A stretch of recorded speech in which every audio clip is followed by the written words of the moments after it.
For anyone that doesn't know, if you're tuning in for the first time, we're talking about the book Becoming Your Own Banker by R. Nelson Nash. And the Coaching Academy is heavily focused on that. I mean, we're not replacing Nelson's message. We're expanding on and educating to Nelson's message with the core elements of the book.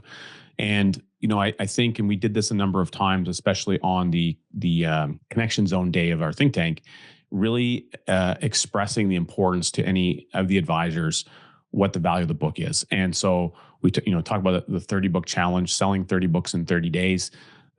It's not that you're selling a book. What you're actually selling is you're selling the transformation that this book has in your thinking and in your financial life over generations. And the way that you do that is you quite simply communicate what impact it had on your own life. I mean, it's that easy. So we're talking about the impact of the book, not saying, here's everything you're going to learn in the book. Here's how this book changed and impacted my life in a dramatic way that I don't even know how to convey in words to you. And for $30 or $20, $25 American, you can get this book in your hands and you could experience that transformation for yourself. And so it's really powerful. And I think there was a wonderful lady named Susan. She attended a coaching academy. She took on the book challenge. And I think she sold 30 books in like 30 days, roughly speaking.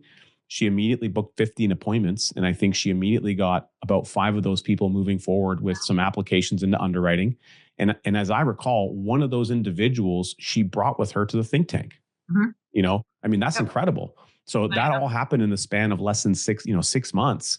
And so she's gone from just getting started, not really having a business yet, to now beginning to build a durable and sustainable business practice because she knows exactly what to do and she's teaching you the core message, which is really phenomenal. So I love to see success stories like that. The crazy thing about that, Richard, is who's her mentor?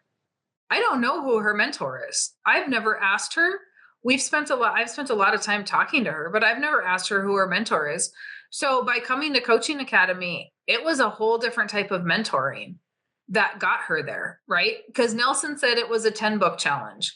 And then I'm like, 10 books isn't going to do anything. You're going to starve it with 10 books. So you should be doing 30. And then at Think Tank, you always have to one-up me. So then you said 72. 72 books in 4 months. That's the new challenge. Yeah, because that's what a case of books is. There's 72 books. Because Richard has to one-up me. So I'm going to say, well, why can't you do, what'd you say, 72 books in 4 months? Well, what's that? It's only 18 books a month. But you can do it in 3. I'm going to stick with the 30.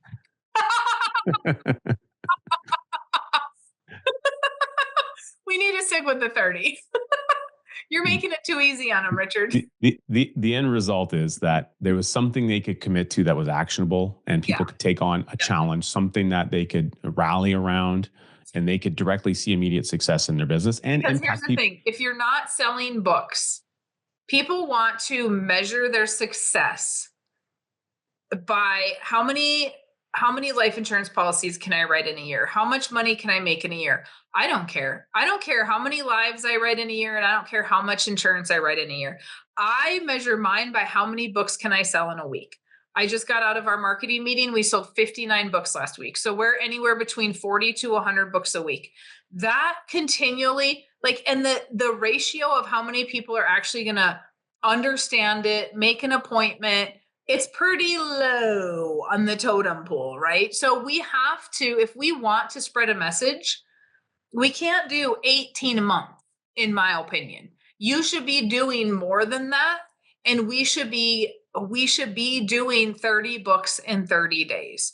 Because how are you going to spread a message and how are we going to change the banking system and our own personal finances if we don't hit enough people? Yeah, that's right. We have to be able to see the people and do it in a way that makes sense. And so speaking of books, of course, we have another book coming out, co-authored by the amazing Dan Allen. And I know that a manuscript is going to land on your desk at some point in time very soon here because you've graciously agreed to provide a foreword for the book, assuming that you like the content, which I think you will. So thanks for that, Mary Jo. For those of you listening in, that book is Grow Your Own Capital, Control How You Finance the Operation, Create the Ultimate Line of Credit, and Keep the Farm in the Family. That is the objective. So not trying to steal any of Mary Jo's great content, but anything, we're just trying to add to and expand on what she's already done and provide some additional insight and clarity for people in the farming community. And there's a lot of fun there, of course, with Dan Allen having a good farming background. He used to train horses and everything. He's a really neat guy. And it's interesting. We talked about people of different ages. Dan's a couple of years older than I am. He's in a senior capacity relative to me in the age group. I love that guy, amazing guy, and he's fired up about this. It's a second career for him, having a really long-standing oil and gas career, and he is fired up about teaching this message of infinite banking, and it's really, really fun to see. Yeah, I'm excited. I'm excited for his book because here's the thing: I wrote obviously Farming Without the Bank and Life Without the Bank, right?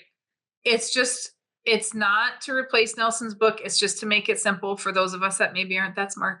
And so Dan's book is just going to be a different language for people that maybe don't get my book, and they can have his book. It really doesn't matter as long as they're good and they all carry the same message. Fantastic. Like that, the farming industry needs help, a lot of help. And so I'm excited for him. Well, and we talked about the niche of farming, and you do a great presentation that you created for the Coaching Academy about the power of creating a niche to work in. And you and I worked on some math on your how the numbers are of total farmers and the amount of farm. Then you said, well, cut 50% of those out because only 50% of the farmers give a damn about their money. And so we worked on some of those numbers. And I think if I remember correctly, you're serving something to the effect of 0.1% of the 1% of the 1% of farmers or something like that. Yeah. Yeah. So if the farming population is about 1% of the population, and only about 1% of farmers actually care about their money, right? So even if we look at just regular people, like non-farmers, right? Just the population as a whole, only about 3% of those people even care about money.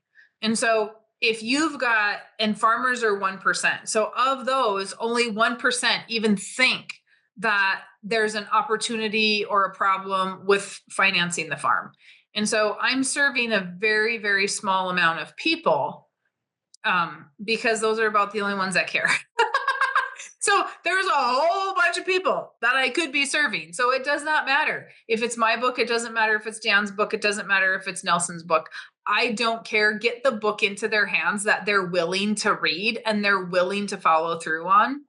Does not matter. Even if somebody reads Farming Without the Bank and then they read Dan's book and they're like, whoa, two people are saying the exact same thing.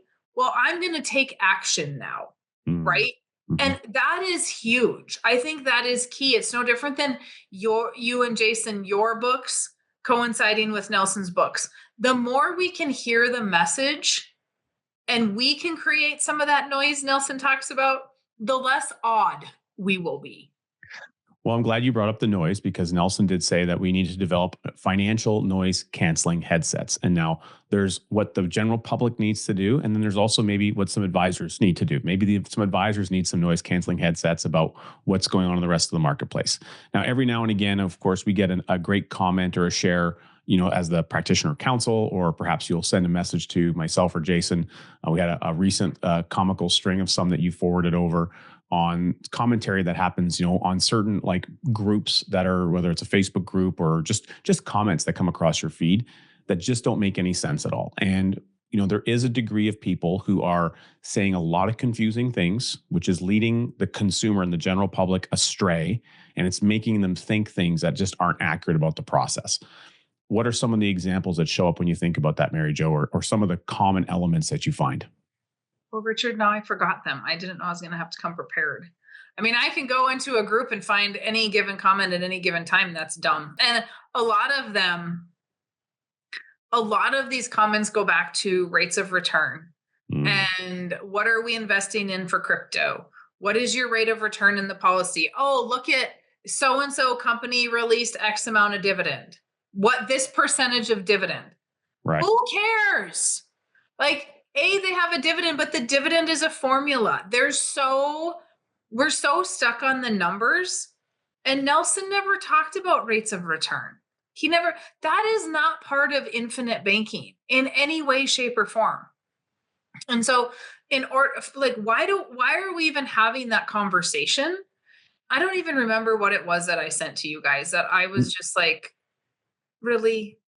Well, there's some ones around premium finance, and of course, Oh, groups that are talking about investment options in index universal life contracts. But yet they're claiming to be talking about infinite banking when clearly the moment you talk about premium finance and index universal life, you immediately are outside of the realm of infinite banking, which is a trademarked term, a registered and trademarked term, by the way, from the Nelson Nash Institute. So, I mean, those are some immediate red flags, and so that is already confusing to the general public if they're seeing that kind of commentary, and they're automatically outside of the realm of what Nelson had intended with his message. yeah. I mean, if you just read the book, it just says in there, this is not universal life, right? It's in the book. And Nelson brags about the fact that he never sold one of those policies. There was this little girl on TikTok, and I'm sure she's a lovely person, but she was talking about how her TikTok said, and this was a while ago, but I remember her TikTok said, becoming your own banker is universal life and using that to borrow against. The infinite banking concept is taking your whole life policy to the bank and using it as collateral. Becoming your own banker, the infinite banking concept, it's the same thing. It's not two different things.